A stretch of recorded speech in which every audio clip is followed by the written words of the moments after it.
되어 모든 물건을 서로 통용하고 자기 재물을 조금이라도 자기 것이라 하는 이가 하나도 없더라. 자기들이 근본으로 주 예수의 부활을 증언하니 우리가 그 은혜를 받아.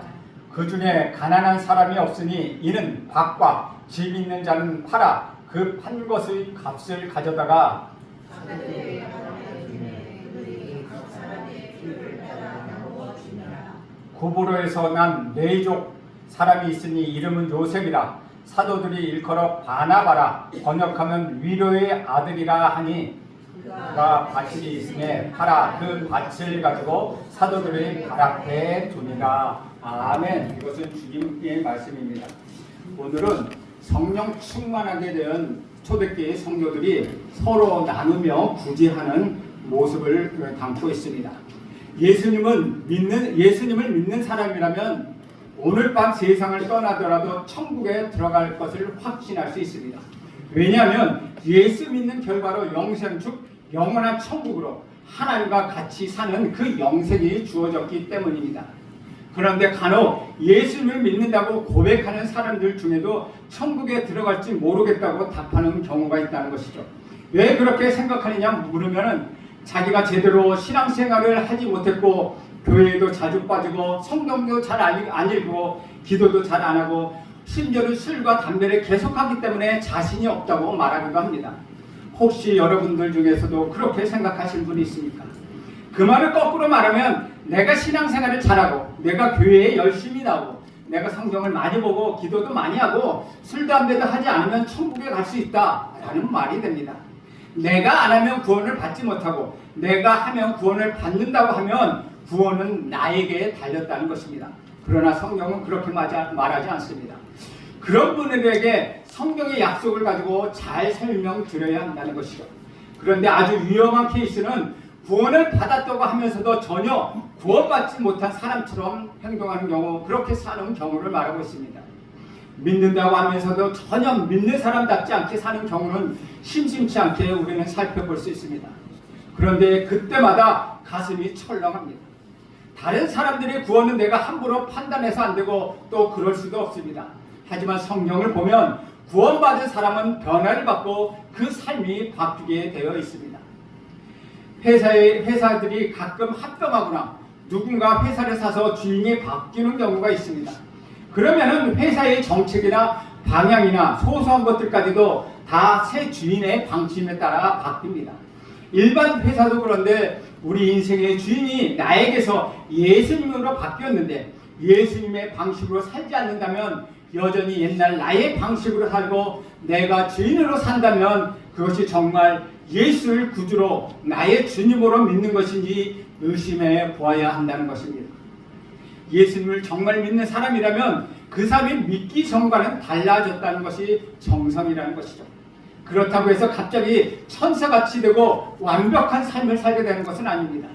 예수님을 믿고 나의 구주로 믿고 구원받은 사람은 그때부터 자기 인생에서 예수를 주인으로 모시고 우리 예수님이 하고자 하시는 대로 따라가게 애쓰며 나가는 것이 정상이라는 것이죠. 그렇게 주님을 따라가다 보면 우리의 인생이 바뀌게 되어 있습니다. 그런데 예수님을 믿는다고 하면서도 삶이 바뀌지 않는다면 그것은 오히려 이상한 일이라는 것이죠. 주인이 바뀌었는데 어떻게 바뀌지 않겠습니까? 믿고도 안 바뀔 때 그 가능성은 두 가지가 있습니다. 하나는 구세주를 믿기는 믿었지만 여전히 주인은 나인 경우입니다. 예수를 믿는다는 것은 구주로 믿어 죄에서 구원받고 그 이후의 삶에 예수님을 주인으로 모시고 그분의 종으로서 살아가는 것을 뜻하는 것입니다. 그것이 바로 예수를 믿는 것입니다. 그런데 많은 사람들이 우리 예수님을 구주로 믿어서 죄로부터 구원받아 천국에 갈 수 있다고 하면서도 그때부터 자기 마음대로 산다는 것이죠. 예수님을 전혀 주인으로 모시지 않습니다. 그래서 삶이 복잡해지고 삶이 꼬이고 불행해지기까지 합니다. 우리가 예수님을 구주로 믿고 천국에 갈 뿐만 아니라 주인으로 모시고 살 때 이 땅에서는 천국의 삶을 살고 삶이 행복해지며 이 땅에서 주신 사명을 다하게 된다는 것이죠. 그런데 다른 하나는 아주 무서운 경우입니다.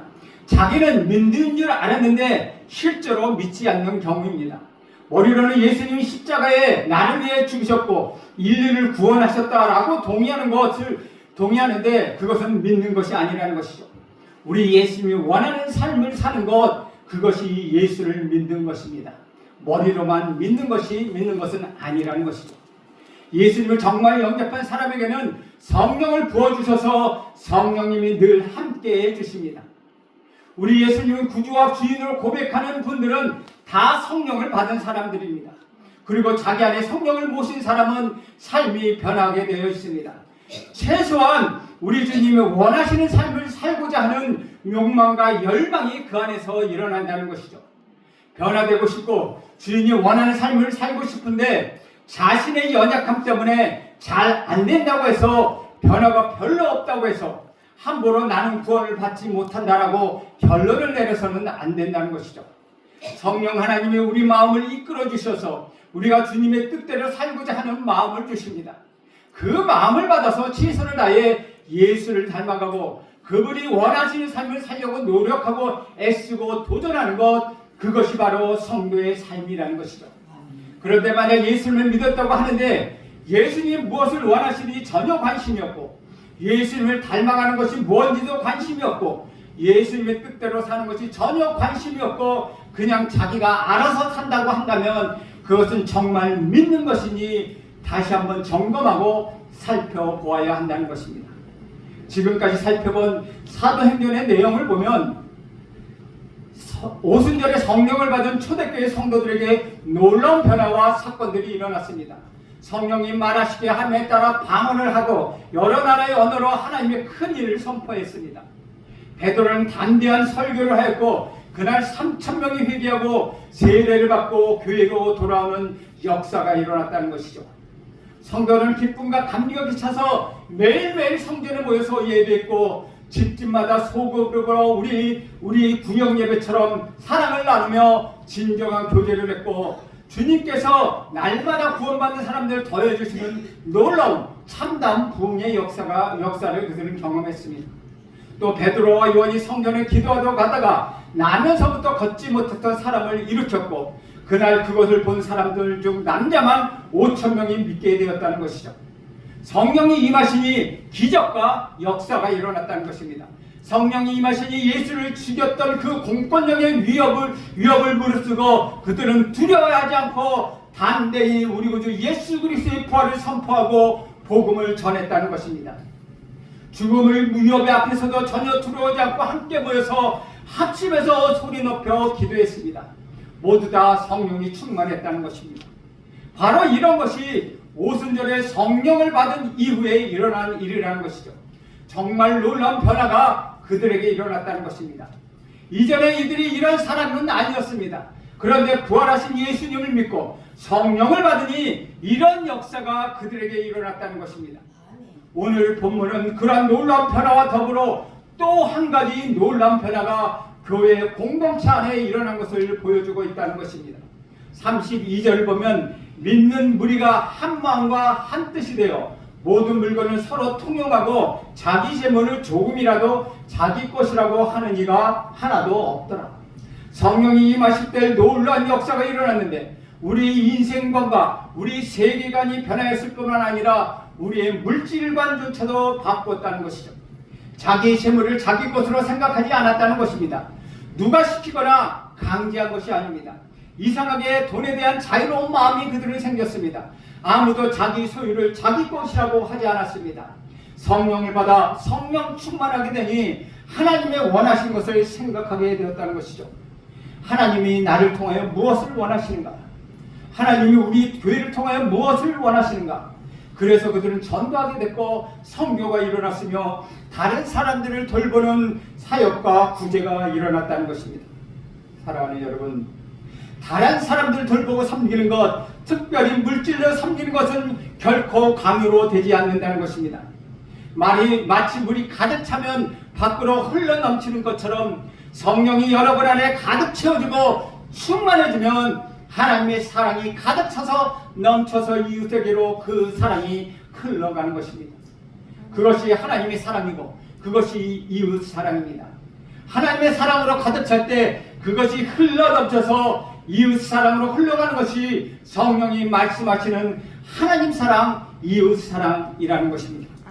어떤 사람에게 진정한 성령이 임했는지 그렇지 않은지를 여러 가지로 살펴볼 수 있지만 특별히 자기가 가진 물질과 시간을 어떻게 사용하는지를 보면 알 수 있다고 말합니다. 예수님을 믿고 성령 충만한 모습이 어떻게 나옵니까? 다시 말하면 믿음이 좋다는 것은 무엇을 의미하는 것입니까? 그것은 겉으로 드러나는 어떤 종교적 행위를 말하는 것은 아닙니다. 목사나 장로와 같은 직분이 있는 것도 아닙니다. 기도, 말씀, 예배 등을 열심히 하는 것도 중요하지만 하나님을 정말로 사랑한다면 그 사랑이 자기를 차고 넘쳐서 이웃으로 흘러나가야 하는 것입니다. 이웃 사랑이 없는 열심이나 열정은 모두 다 가짜입니다. 바리새인들이 그랬습니다. 그래서 예수님이 그들의 위선을 늘 지적했다는 것이죠. 하나님을 그렇게 잘 믿는다고 하면서도 많은 사람들이 다 보는 데서 거룩하게 기도하고 거룩한 옷을 입고 멋지게 보이고 너무 종교적인데 이웃사랑이 그들에게는 하나도 없었습니다. 예수님은 그들이 돈만 밝힌다고 그들을 꾸짖었습니다. 다시 말하면 믿음이 좋다는 것은 따뜻함이 있다는 것입니다. 이웃을 향한 따뜻한 사랑을 실천하는 것, 그것이 믿음이 좋은 것입니다. 먼저 여기 보면 성도들은 믿는 무리라고 부르고 있습니다. 그냥 교회나 교인이 아니라 믿는 무리라고 말합니다. 개개인뿐만 아니라 믿는 무리, 즉 한 공동체로서 어려운 사람들을 돌보고 이웃사랑을 실천하는 데 관심이 있었다는 것이죠. 이것은 물질에 대한 개인적인 태도의 변화일 뿐만 아니라 공동체로서의 변화도 있었다는 것입니다. 개인적으로 누구를 불쌍히 여기는 마음을 가지고 개인적으로 도울 수도 있습니다. 그런데 성령이 임한 첫 예루살렘 교회는 개인 차원에서 돕는 것에 머무르지 않고 모두가 공동체 차원에서 돕는 데 관심을 가졌다는 것이죠. 믿는 무리가 함께 하나님이 주신 물질을 선교와 구제 사역에 쓸 수 있다는 것, 그것은 성령의 역사였습니다. 또한 여기서 분명히 그냥 나오는 사람이 아니라 믿는 무리가 그렇게 했다는 것입니다. 진짜로 믿게 되니 성령을 받았고 그 성령이 자꾸 마음을 주니 함께 돌보는 공동체가 되었다는 것입니다. 둘째로 이들은 한 마음과 한 뜻이 되었다는 것이죠. 사실 돈에 대한 생각은 사람마다 다릅니다. 부부간에도 갑자기 큰 돈이 생기면 남편은 오디오, 컴퓨터, 심지어는 자동차를 사고 싶어 합니다. 그런데 아내는 소파가 낡았으니 소파를 바꿔야 한다. 냉장고가 나갔으니 냉장고를 바꿔야 한다라고 말합니다. 부부간에도 돈을 넣고 한 마음이 되기 쉽지 않습니다. 왜냐하면 관심이 다르기 때문입니다. 그래서 돈을 사용함에 있어서 마음이 하나 된다는 것은 참으로 어렵습니다. 더군다나 교회는 한 사람도 아니고 여러 사람이 같이 모여 있는데 돈을 한 방향으로 쓴다는 것이 쉬운 일이 아니라는 것이죠. 그런데 믿는 무리에게 성령이 임하게 되니 구제와 선교 사역에 한마음 한뜻이 되었다는 것입니다. 이처럼 한마음 한뜻을 갖는 교회가 성령 충만한 교회입니다. 오순절의 특징 중에 하나가 모든 성도들이 한마음 한뜻이 되었다는 것입니다. 초대교회는 기도할 때도 전도할 때도 구제할 때도 전심으로 한마음 한뜻으로 했다는 것이죠. 셋째는 그들은 다 같이 나누고 다 같이 썼다는 것입니다. 특별히 다른 사람의 필요가 눈에 띄었다는 것이죠. 다른 말로 하면 자기 물건이 아깝지 않았다는 것이죠. 내가 뭔가 가지고 있는데 저 사람이 그것이 필요하니까 갖다 주고 또 그 사람은 나에게 필요한 것을 갖다 주며 서로 아끼거나 숨기지 않고 다 같이 통용하여 썼다는 것이죠. 아깝지 않으니 서로의 필요에 따라 공급해 줄 수 있었다는 것이죠. 사실 누구나 자기 물건이 아깝고 자기 것이 가장 소중하지 않습니까? 누가 무엇이 필요하다고 하면 자기가 가장 좋아하고 자기가 가장 아낀 것을 갖다 주는 것 그리 쉽지 않습니다.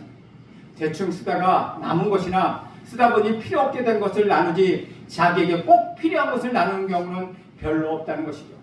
그런데 성령이 임하게 되니까 그들의 가치관이 변화했습니다. 다른 지체의 필요가 내 소유보다 더 크게 느껴졌다는 것이죠. 이것이 놀라운 성령의 역사였습니다.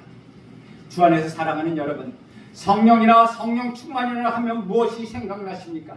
기적이 일어났고 기도하니까 병자가 낫고 귀신이 쫓겨나고 방언하고 예언하는 것을 생각하십니까? 어떻게 보면 그런 것은 성령 충만의 초보적인 단계라고 할 수 있습니다. 사실 성령 충만의 깊은 단계는 자기 것을 나누는 것입니다. 방언도 예언도 병고침 같은 것보다도 더 중요한 것은 정말 자기 가장 중요한 것을 다른 지체와 나누어 쓰는 일입니다. 이것이 성령 충만의 더 깊은 단계라고 할 수 있습니다. 엄청난 기적이 일어났지만 자기 것을 전혀 내놓지 않는 사람들도 참으로 많습니다. 그것은 초보 단계입니다. 여러분, 더 깊은 단계로 들어가야 합니다. 내 것을 내 것이라고 주장하지 않습니다. 그래서 진정한 성령 충만은 이웃 사랑이라고 할 수 있습니다. 저는 여러분 모두가 진정한 성령 충만이 있기를 간절히 소원합니다. 넷째는 물건을 다 나누어 썼고 자기 돈을 자기 것이라고 주장하지 않았다는 것이죠. 얼마나 놀라운 일입니까? 정말 성령의 역사가 아니면 일어날 수 없는 일이라는 것이죠. 이런 것을 보고 본딴 것이 바로 공산주의라는 것이죠. 공산주의와 성령 충만은 완전히 다릅니다. 공산주의나 사회주의를 보십시오. 정말 다 나누었습니까? 정말 똑같이 평등하게 합니까? 결코 그렇지 않다는 것이죠. 일부 아주 소수의 권력을 잡은 사람이 떵떵거리면서 배부르게 먹고 잘 산다는 것이죠. 그런데 나머지 대다수는 아주 가난하게 삽니다. 저 우리 북쪽에 있는 북한 공산주의만 보면 알 수 있습니다. 또한 중국의 중국 공산당을 보면 알 수 있지 않습니까? 소수의 권력을 가진 사람은 잘 살고 그들은 떵떵거리고 산다는 것이죠. 평등하게, 모든 사람이 평등하게 가난하게 살고 있다는 것이죠. 그러나 그게 진짜 성경의 원리는 아니라는 것입니다. 그런데 초대교회 성도들은 정말 평등하게 하며 자기 것을 주장하지 않았다는 것이죠. 인간적인 방법이 아니라 성령이 임하셔서 자발적으로 그렇게 한 것이기 때문입니다. 분명히 내 물건이고 내 돈입니다. 그런데 성령이 역사하니 내 물건과 내가 가진 돈은 내 것이 아니라 하나님의 것이구나. 그렇다면 하나님이 원하시는 일을 위해서 내가 당연히 내어 놓아야지 하고 자발적으로 기뻐했다는 것이죠. 누가 강요하거나 누가 시켜서 한 것이 아니라는 것입니다. 그들 스스로 했습니다. 이것이 성령의 역사라는 것이죠. 33절에서 35절에 보면 이렇게 기록합니다. 사도들이 큰 권능으로 주 예수의 부활을 증언하니 우리가 큰 은혜를 받아 그 중에 가난한 사람이 없으니 이는 밭과 집이 있는 자는 팔아 그 판 것의 값을 가져다가 사도들의 발 앞에 두매 그들이 각 사람의 필요에 따라 나누어 줍니다. 성령이 역사하면 교회가 은혜를 받습니다. 사도들이 큰 권능으로 예수님의 부활을 증언하니 우리가 큰 은혜를 받았습니다. 하나님의 은혜가 능력으로 역사했습니다. 은혜를 받았다는 표현 우리는 교회에서 잘 사용합니다. 은혜 받았습니다 라고 말합니다. 그런데 요즘 많은 사람들이 슬픈 영화를 봐도 은혜를 받았다고 합니다. 요즘 은혜를 받았다는 것이 다른 말을 하면 감동을 받았다는 말이죠. 보통 은혜를 받았습니다 라고 말할 때 뭔가 감동을 받은 것이 아닙니까? 그런데 은혜를 받은 것은 영화나 드라마나 소설을 보면서 됩니다. 그런 데서 은혜가 받는 경우가 많습니다. 그러나 그것은 진짜 은혜를 받은 것이 아니라는 것이죠. 그렇다면 진짜 은혜를 받은 것은 무엇입니까? 역시 하나님의 사랑입니다. 정말 은혜를 받은 사람은 이웃사랑을 실천합니다. 34절을 보십시오. 은혜를 받으니까 그 중에 가난한 사람이 없었다고 말합니다. 은혜를 받으니까 밭과 집이 있는 사람은 팔아서 사도의 발 앞에 가져왔다고 말합니다. 요즘 말로 하면은 교회에 헌금을 했다는 것이죠. 그러나 각 사람의 필요에 따라 교회가 그것을 나누어 주었다는 것이죠. 바로 이것입니다. 우리가 은혜를 받을 때 행동이 따라온다는 것입니다. 사랑하는 여러분, 은혜를 받았습니다 라고 말한다면 꼭 행동을 해야 한다는 것입니다. 은혜를 받았다고 하면서 눈물을 조금 흘리는 것으로 마음의 감동을 받은 것으로 끝이 나면은 진짜 은혜를 받은 것이 아니라는 것이죠. 정말 하나님의 은혜를 체험했다면 그 하나님의 은혜가 이웃사랑으로 흘러가도록 하십시오. 이웃을 위하여 기도하고 교회를 위하여 기도하고 헌금하고 나라를 위하여 통곡하며 기도하십시오. 그것이 정말 은혜 받은 사람입니다. 그래서 그 결과 이런 놀라운 일이 일어났습니다. 사실 옛날 지금이나 돈 벌기가 얼마나 어렵습니까? 여러분, 지금 하시는 사업, 직장 생활을 하는 분들 요즘 보통 얼마나 어렵습니까? 이처럼 돈 벌기가 참으로 어렵고 피땀 흘려 번 돈인데 그런 돈으로 산 물건을 나눈다는 것, 그렇게 피땀 흘려 번 돈을 나눈다는 건 정말 기적이고 성령의 역사입니다. 여러분 들어오실 때 다 헌금을 넣는 것도 놀라운 일이라는 것이죠. 어떻게 피땀 흘려가며 번 돈을 거기에 낼 수 있습니까? 정말 놀라운 일입니다. 그런데 그런 일이 바로 초대교회에 일어났다는 것이죠. 아무도 자기 것을 자기 것이라 주장하지 않고 자기보다 힘든 이웃을 보며 바로 내놓았다는 것입니다. 내가 나의 가진 것으로 도와주겠다. 하나님의 마음이 불릴 때 그렇게 일어났다는 것입니다. 성령 하나님이 역사하신 것입니다. 이 모든 것이 하나님께로부터 왔다는 것을 깊이 깨달았기 때문입니다. 그것이 바로 은혜를 체험한 것입니다. 여기 또 하나 놀라운 것은 부자 성도들이 가난한 성도를 도왔다라는 말씀은 없다는 것이죠. 그냥 자기 형편대로 모두 했다는 것입니다. 밭과 집이 있는 사람들이 그것을 팔아 헌금을 했는데 그 외에도 많은 사람들이 물건을 서로 나누고 자기 재물도 자기 것이라고 하지 않으며 모든 사람이 동참하였습니다. 그 중에 특히 밭이나 집이 있는 사람들이 팔아서 같이 나누며 도왔다는 것이죠. 사실 돈 많은 부자라도 잘 나누는 것은 아닙니다. 오히려 형편이 어려운 사람들이 더 잘 나눌 수 있다는 것이죠. 왜냐하면 어려운 사람들이 그 어려운 형편을 너무나도 더 잘 알고 있기 때문입니다. 서울 강남 한복판에 있는 한 교회가 있습니다. 거기에 어느 집사님이 목사님에게 이렇게 물었습니다. 목사님, 우리는 강남에도 있고 매우 부자 교회입니다. 우리는 정말 부르주아 교회입니다.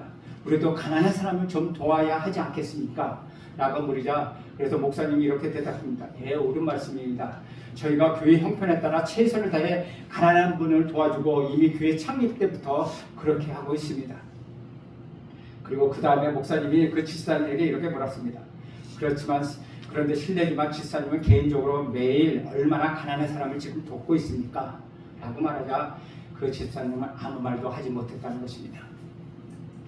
이상주의적인 것은 좋습니다. 그렇게 말하는 분이 의로운 것에 대하여 말하는데 그것을 뒷받침해 줄 삶이 없다는 것이죠.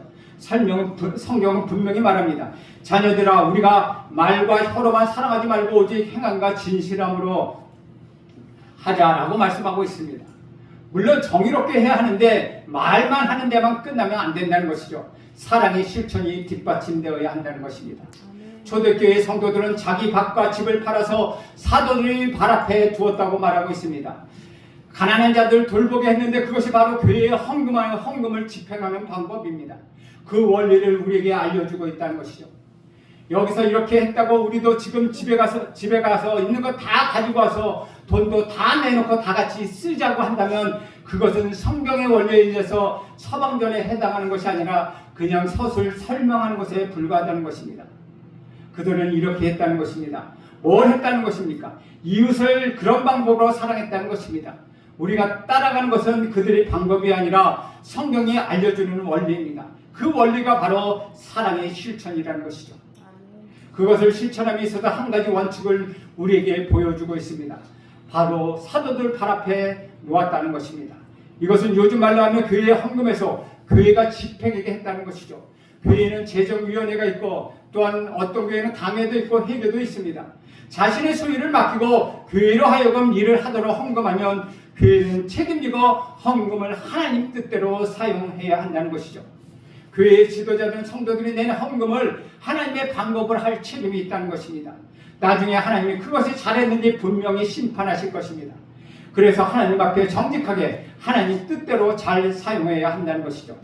이렇게 성도는 자기가 따로따로 개인적으로 하지 않고 교회를 신뢰하며 함께 모여들었습니다. 이것이 성도들의 원칙이라는 것입니다. 얼마나 지혜롭고 놀라운 방법인지 모릅니다. 그런데 이렇게 한 사람 중에 대하여 대표적인 한 사람을 우리에게 소개하고 있습니다. 36절에 보면 구브로에서 난 네족 사람이 있으니 이름은 요셉이라 사도들이 일컬어 바나바라 번역하면 유리로의 아들이라 하니 성경은 이렇게 하나님의 성령의 인도하심에 따라서 사랑이 실천하는 구조 사역에 관한 말씀을 나누는 가운데 인격적으로 나타난 모델을 보여주고 있습니다. 그가 바로 바나바입니다. 원래 이름은 요셉이고 바나바는 별명입니다. 바나바는 위로의 아들이라는 뜻을 갖고 있습니다. 사람들을 잘 위로하고 격려를 잘해서 낙심한 사람을 일으키는 은사가 뛰어나서 위로의 아들 바나바라고 사람들은 불렀습니다. 그는 구브로, 요즘 말하면 터키 옆에 작은 섬에 있는 사이프러스의 섬 출신입니다. 그는 또한 네이 족속이었습니다. 12지파 중에 하나인 네이 지파를 택하시고, 하나님께서 네이 지파를 택하시고 그들 중에 아론과 그 자손들을 제사장으로 삼으시고 나머지 네이 사람들을 성전의 일을 돌보는 사람으로 세웠습니다. 그래서 땅을 주지 않고 성전의 일만 하도록 하셨다는 것이죠. 그런 네이 지파 출신이었기 때문에 아마도 바나바가 돈이 많은 사람은 아니었을 것입니다.